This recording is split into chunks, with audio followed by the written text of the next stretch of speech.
bueno. La sospecha de que la recuperación de las Malvinas en 1982 obedeció al deseo del gobierno de aquel entonces de disfrazar problemas de orden doméstico. Sin embargo, en los testimonios que ustedes verán y oirán a continuación, queda claro que se inscribía en las necesidades internas de la propia Gran Bretaña esta guerra.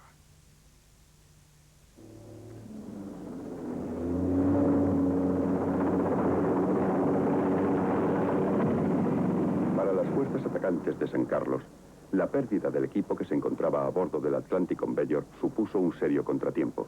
Pero Julian Thompson recibió órdenes de Londres de continuar la guerra. Veía claramente que en aquel momento Londres tenía necesidad política de una victoria, de que se viera que estábamos haciendo algo, que estábamos ganando. Creo que a muchos de nosotros nos preocupaba no poder salir de San Carlos, quedar bloqueados allí después de haber logrado una cabeza de playa.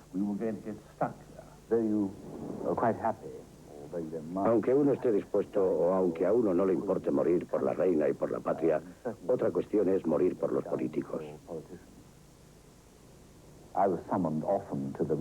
Me llamaban a menudo del cuartel general de Norwood.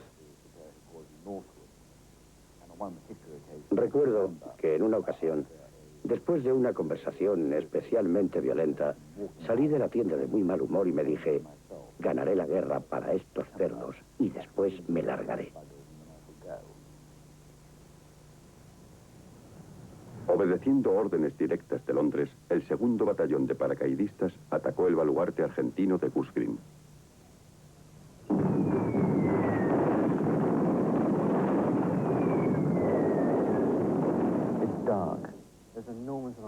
Estaba oscuro, había un ruido enorme. Me encontraba bajo el fuego enemigo con fósforo blanco por todas partes para producir humo y luz. Una bengala venía hacia ti y después se alejaba. El miedo te corría por todo el cuerpo. Te ibas acercando a las trincheras, lanzabas granadas, disparabas con el fusil. Combatías salvajemente cuerpo a cuerpo con la bayoneta. No tenía nada que ver con cualquier experiencia anterior. Se trataba de matar y nada más.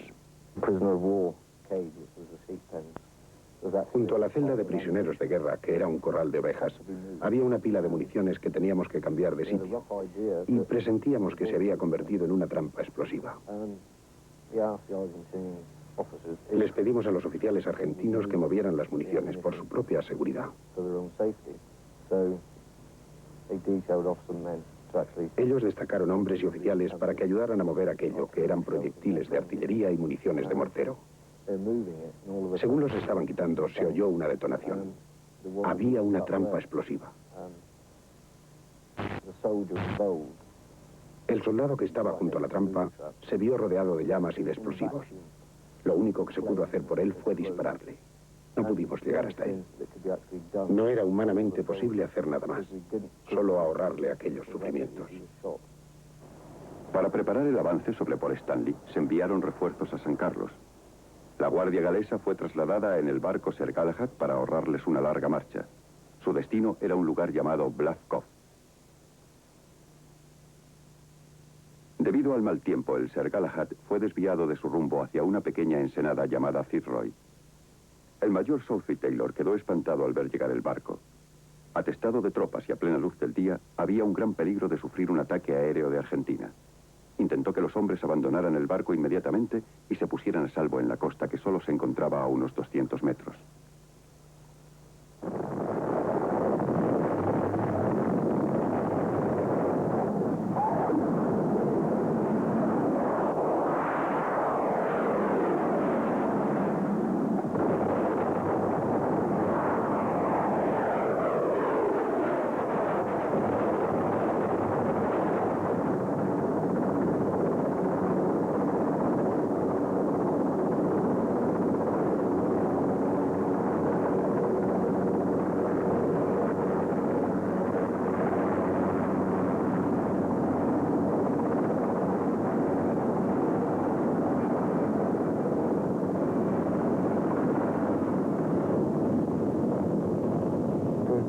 Había cadáveres, gritos, sollozos. El barco era una enorme bomba incendiaria.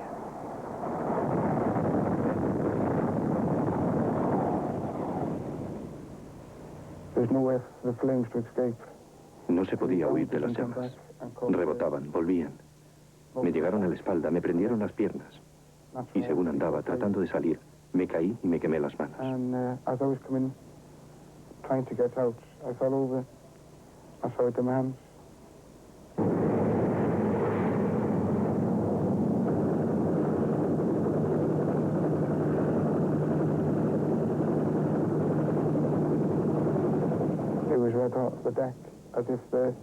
La cubierta estaba al rojo vivo, como si un herrero hubiera estado forjando el metal.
Cuando aterrizó el helicóptero, yo estaba en una camilla sujetándome la pierna izquierda. Tenía muchos trozos colgando. Me imagino que era un espectáculo horroroso. Cuando me sacaron, miré a mi alrededor y vi a un equipo de filmación. Me dio la sensación de que se abalanzaron sobre mí y me molestó bastante. No sé si les insulté, si les dije que se largaran o qué. Seguramente se pusieron a filmar porque vieron el estado en que se encontraba la pierna. Los heridos fueron llevados por aire al barco Hospital Uganda. De San Carlos a Port Stanley hay 95 kilómetros. Las tropas británicas tuvieron que recorrerlos andando.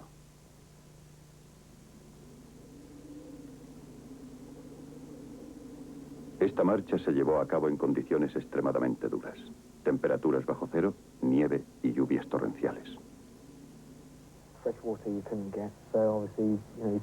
No era fácil conseguir agua. Cogías la que encontrabas del suelo.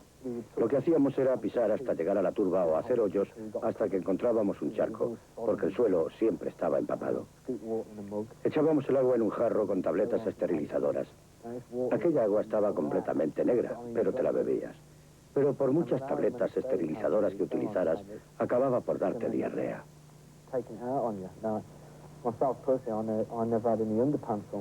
Yo nunca llevo calzoncillos, pero cuando llegamos a Port Stanley había muchos más que tampoco los llevaban porque, bueno, se les había soltado el vientre. Uno de nuestra compañía se bajó la cremallera, cortó los calzoncillos, se los sacó, los tiró tranquilamente y siguió andando. Tampoco podía hacer otra cosa. El doctor dijo que, como estábamos perdiendo líquido, lo único que se podía hacer era beber mucha agua. Y claro, otra vez a beber aquella porquería.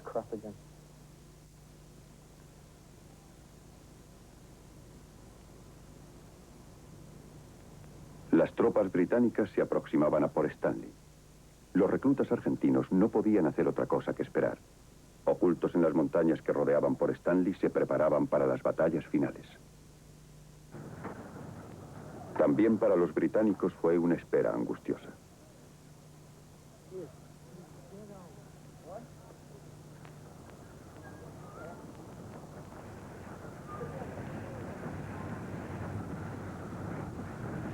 Las tropas debían esperar hasta que se diera la orden de ataque. No pasaba nada. Había electricidad en el ambiente. Nos movíamos en línea abierta. Seguía sin pasar nada. Seguíamos esperando. Al cabo de un tiempo se notaba una sensación general de alivio. La gente empezaba a pensar, se han marchado a escondidas, ya no están. Y justo cuando empezábamos a creérnoslo de verdad, el horizonte se iluminó repentinamente con una especie de mar de destellos blancos.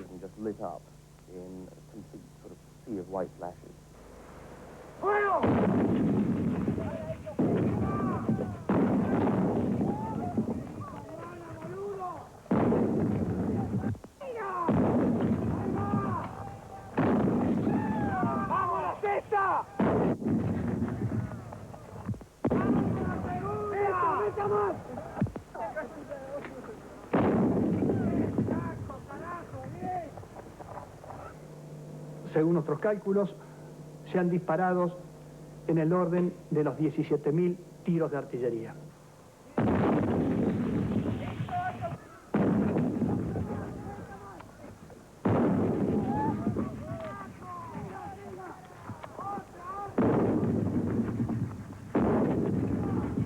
Teniente Primero Caballero, ¿hacia dónde está dirigido el fuego de su batería? Está dirigido hacia Monte London, donde está ocupado en este momento por el enemigo.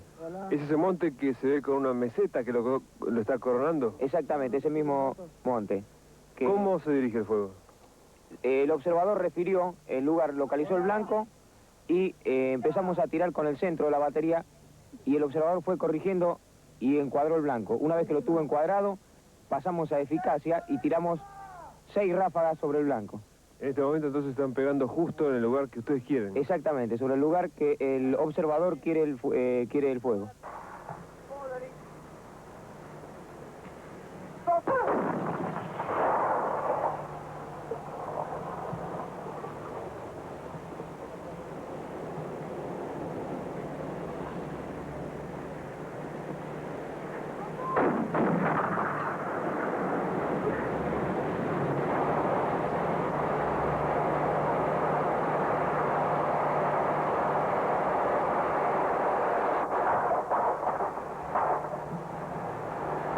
El enemigo disponía de una artillería de campaña de calibre similar, es decir, 105 milímetros, pero con un alcance de 17 kilómetros y un peso del orden de los 1.800 kilos.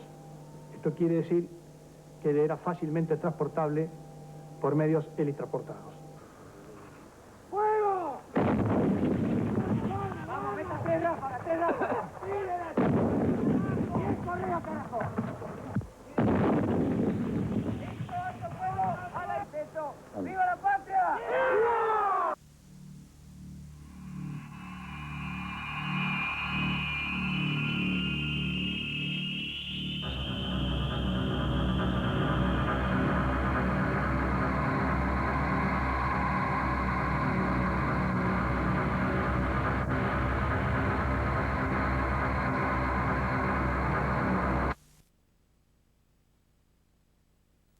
¿Una aventura totalmente irresponsable o quizás una guapeada que pudo haber terminado con una victoria argentina? Nada menos que John Lehman, ministro de Marina de los Estados Unidos, piensa justamente esto último. Lehman sostiene que sin la ayuda norteamericana, Inglaterra hubiera perdido de la guerra. Y lo explica de esta manera.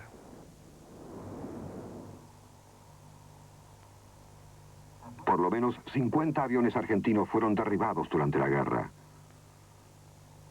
Los Sea Harrier, aunque minoritarios frente a la oposición, fueron responsables de la mayoría de estas pérdidas.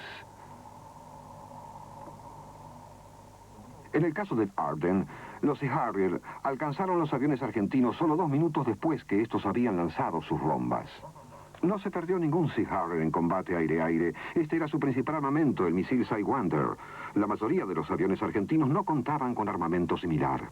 Considero que en la batalla de Malvinas, si hubo una estrella que influenció el resultado final, esa fue el misil Sidewinder. El Sidewinder L, asociado a cualquier avión, hubiera desbalanceado en favor ese combate. Realmente contribuyó de manera significativa al mantenimiento de la superioridad aérea por parte de los británicos. Yo no sé si se hubiera podido ganar, sí que se hubieran logrado tremendos resultados en el caso de que las bombas estallaran, en el caso de que Estados Unidos no le hubiera dado los misiles Sidewinder a IM-9L, porque el 80% de los derribos fue de ese misil. Sin ese misil, yo pienso que a Inglaterra no le hubieran quedado muchos barcos, porque 38 buques de guerra y 11 buques de transporte fueron alcanzados. Fue una de las mayores acciones navales desde la Segunda Guerra Mundial, y las armas norteamericanas jugaron un papel crucial. Ningún arma fue más importante que el misil norteamericano Sidewinder, para cuyo transporte habían sido adaptados los Jet Harrier.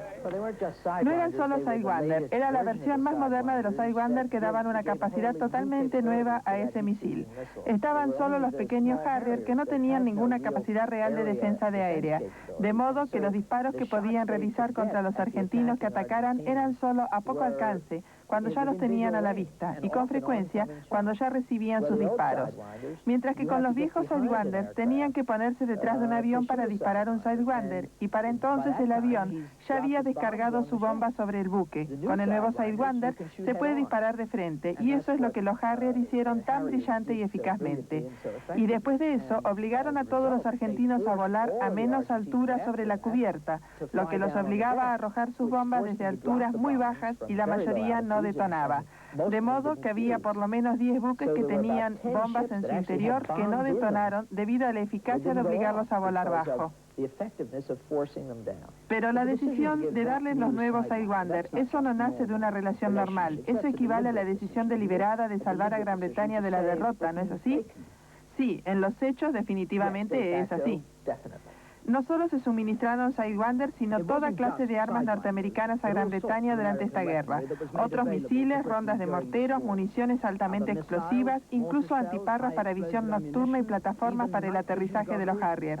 Mientras se intensificaba el combate por las Falklands, los constantes pedidos de Gran Bretaña al Pentágono siguieron recibiendo una pronta respuesta.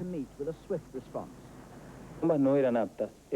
Hasta el momento de la Guerra de Malvinas, la defensa del mar no pertenecía a la Fuerza Aérea. La Fuerza Aérea tenía blancos en tierra. Eran bombas para búnkers, para pistas, no eran bombas para fragatas. Y las fragatas habían cambiado acero por aluminio para cambiar resistencia por velocidad.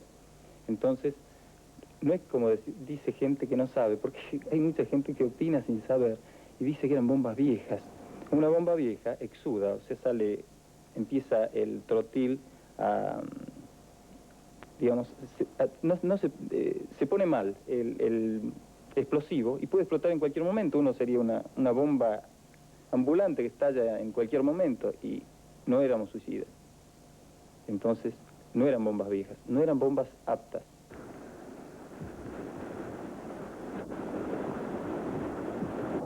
El 25 de mayo fuimos atacados simplemente por dos pares de aviones A4 Skyhawk. Nos empezaron a tirar desde mucho antes. Pegaban cortos los impactos. O sea, yo veía explosiones en el aire y el agua como si danzara, como si bailara el agua delante nuestro, pero corta, o sea que adelante. Y veíamos que esa pared, como pared de fuego, se aproximaba muy rápidamente, hasta que entramos a... Tiré, pienso que corta, porque tenía miedo de chocar contra la fragata. Salté la fragata, miré por mis espejos y no... en el momento en que tiré, sentí varios impactos abajo. Me dieron, pero le pegué, creo. Con o sin suerte, la cosa es que fuimos alcanzados por una bomba en popa que atravesó el buque completamente, habiendo rebotado en el agua, pero no explotó. Y yo grité: ¡viva la patria, canejo! ¡Aprendan, gringos de mierda! Porque, capitán Flecha, han sido 2 los Harriers abatidos. Sí, efectivamente. Como ya le dije, el primero es derribado con las primeras luces del día, y alrededor de las 15 horas, otro avión que sobrevolaba la zona fue puesto fuera de combate, también por efectos de un misil. Lamentablemente, el piloto no fue recuperado. Solamente nos quedó en la zona este pedazo de chapa, que como ustedes ven posee la escarapela, como testimonio de lo que ha pasado, por supuesto, además del piloto capturado, que creo que es el primer prisionero que se hace luego de la toma inicial de las islas. Tuvimos la fortuna de hacer un fuego y batirla con un misil tierra-aire.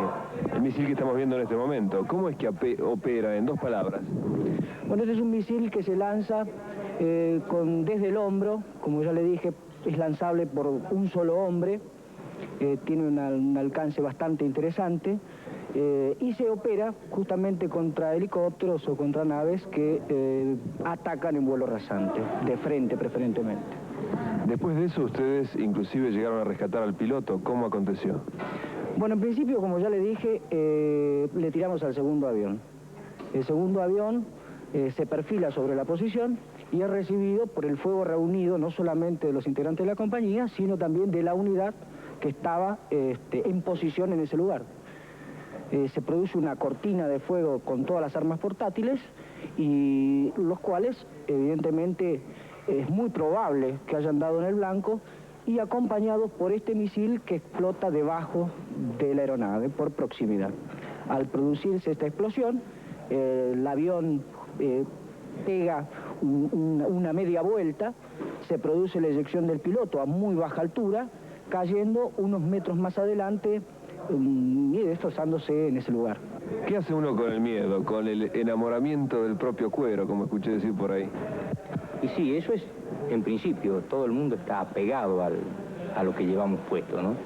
Pero llegado el momento preciso de accionar, quizás por una preparación anterior ya para estas cosas, uno actúa y las consecuencias ya las conoce.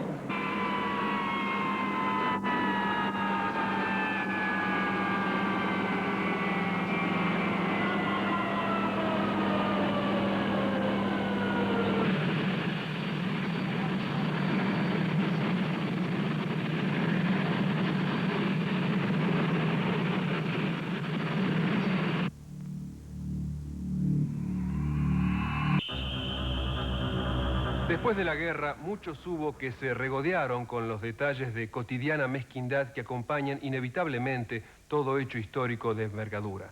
Nosotros no vamos a ocultar esos detalles, sino por el contrario, los vamos a exhibir, pero con esta introducción.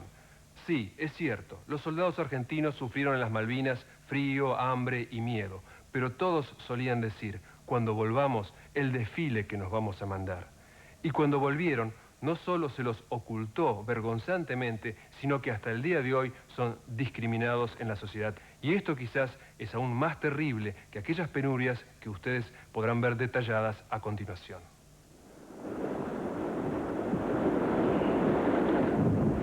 Primero está la turba, después hay distintas capas de arcillas, después empiezan con unas lajas y aparte el agua que brota constantemente, es un cuento de nunca acabar, ¿no? Las trincheras no duraban más de una semana o 10 días, después la teníamos que volver a hacer porque se llenaban de agua. La vida en un pozo es bastante deprimente, porque estuvimos cerca de 60 días ahí, sin movernos. Dormíamos 14 horas por día, estábamos muy caídos.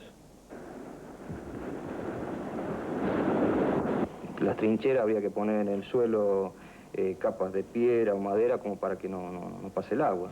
Pero igual la humedad estaba y por eso se producía la mayoría de pie de trinchera en los soldados. El frío que uno puede tener cuando hace 10 grados bajo cero, qué sé yo, o 5 o 6 grados. Bueno, no había forma de hacer fuego, no había forma de calentarse el cuerpo con nada, ¿no? No había medios como para... Ni siquiera teníamos leña como para hacer fuego y si hubiésemos tenido tampoco lo hubiésemos podido utilizar.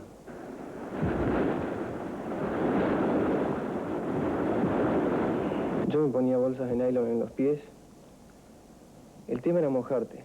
Cuando te mojabas era muy duro secarse. Llovía día por medio, mucho viento. En el lugar que estábamos nosotros prácticamente no llegaban alimentos suficientes, ¿no? Por días era escasa, a veces era fría, a veces caliente, a veces llegaba. Yo lo máximo que he estado sin comer son más o menos 3 días. Y comíamos poco. Comíamos un guiso al mediodía y una sopa a la noche. A la mañana un mate cocido sin pan. Y bueno, había que comer lo que nos daban, ¿no? Había grupos de cazadores de ovejas, el que robaba en el pueblo algo lo comercializaba. Era una especie de mercado negro, ¿no? Me hubiese gustado que la gente me preguntara o me dijera que estaba orgullosa de mí y estaba orgullosa de su patria. Me hubiese gustado más eso, que antes que me preguntaran si había comido, si tenía frío, todo. Son cosas que... son miserias que no hacen al buen espíritu del hombre, ¿no? Y las guardias eran duras, eran muy frías. Una guardia en Malvinas era como una guardia en el regimiento, nada más que uno se sentía más útil, ¿no? Yo hacía guardia de 3 a 5 de la mañana, día por medio. Y me ponía las 3 mantas encima, 4 pares de media, bolsa de nylon en los pies, y nos sentábamos ahí de a 2 a mirar con unos lentes infrarrojos que teníamos. Anoche se habían escuchado, según distintos testigos, disparos. Inclusive circuló el rumores ahí por todas partes, de que barcazas enemigas habrían sido rechazadas. ¿Qué hay de cierto? No, lo que pasa es que nosotros tenemos un dispositivo llamémosle de seguridad y vigilancia, muy bien montado, y ese dispositivo, ante cualquier presunción, digamos, actúa.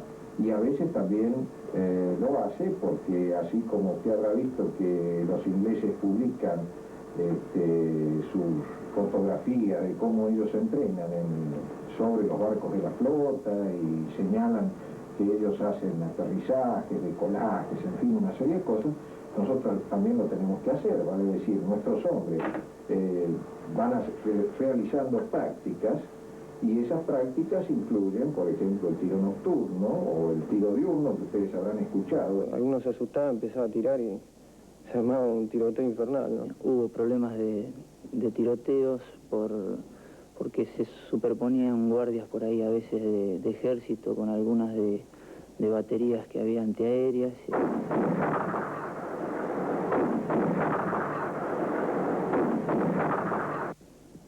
Bueno, los cañoneros ingleses eran contundentes, sobre todo por la seguidilla, ¿no? Es decir, eran sin descanso. Antes del desembarco nos atacaron un trabajo de ablandamiento con artillería naval, proyectiles que nos caían a 100 metros, 200. Y después, lo que fue verdaderamente infernal fue la artillería inglesa. Era muy incómodamente acertada. Zona de primera línea. Unidad de primera línea. Sí, de primera línea. ¿Qué es lo que estamos observando dentro de este pozo? Bueno, estábamos viendo un proyectil 10-5 de fragata que arrojan los barcos y que por una falla del material seguramente y por suerte no ha reventado bien. ¿Qué se sentía ante el cañoneo enemigo? Un poco de impotencia, a veces por no poder o no saber con qué tirar. Uno por ahí a veces, qué sé yo, a veces sentía ganas de sacarme el borceguí y tirar con el borceguí, ¿no? Nosotros estábamos ubicados en las trincheras y de golpe empezaban los cañonazos y sentíamos el silbido de las bombas y rogábamos que no cayera ninguna en nuestras trincheras, ¿no? Le puedo decir al pueblo argentino que lo mantengan siempre unido para así podemos nosotros acá estar conformes y sabiendo bien que nos apoyan en todo sentido. ¿Ustedes sentían el apoyo de la población del continente? Mirá, no se sentía mucho porque como no teníamos muchas informaciones, ¿viste? Entonces no se llegaba a sentir, a palpar. Más que nada lo sentíamos más de la parte sur, ¿no? Del sur de nuestro país, ¿no? Porque el resto, no sé, yo llegué acá y la gente me preguntaba cualquier cosa menos de Malvinas. Lamentablemente, yo nunca voy a olvidar el 13 de junio, el domingo 13 de junio, estábamos cuerpo a tierra soportando un intenso cañoneo de artillería, que las esquirlas pasaban por todos lados y había quedado una radio prendida de no sé quién adentro de un pozo y se escuchaba a un relator conocido de fútbol relatando el partido de Argentina ya ni me acuerdo con quién era, ¿no? En España, es decir, nos dimos cuenta de que por lo menos en Buenos Aires estaban en otra, ¿no? El presidente acaba de decir que si hacen falta 40.000 vidas, se ofrendarán las 40.000 vidas. Ustedes, que son justamente aquellos que las van a ofrendar, porque se trata de vidas de ustedes, la vida tuya. ¿Ustedes firman, subrayan eso que dijo el presidente? Sí. Sí, si es necesario, perder todo lo que tenemos, perdemos, pero nunca nos vamos a entregar lo que es nuestro.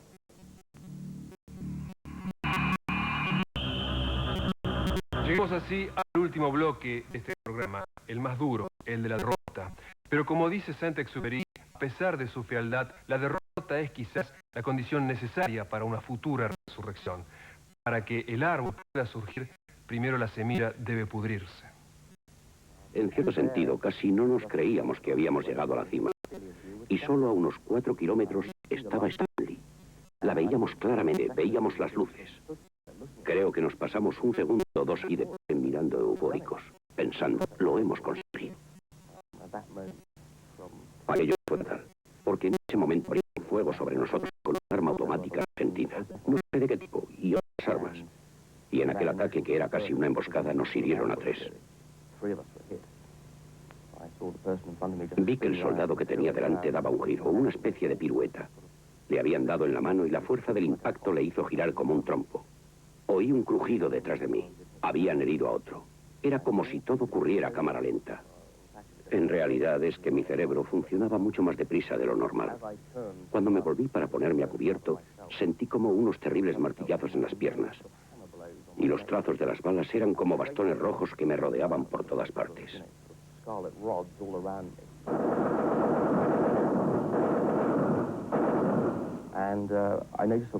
Me di cuenta de que las piernas, sobre todo la derecha, estaban ya bastante rígidas. También sentí como una quemadura. Fue una sensación breve que me corrió el músculo del brazo derecho. Bajé la mano derecha para tocarme la pierna y me metí 2 dedos en la carne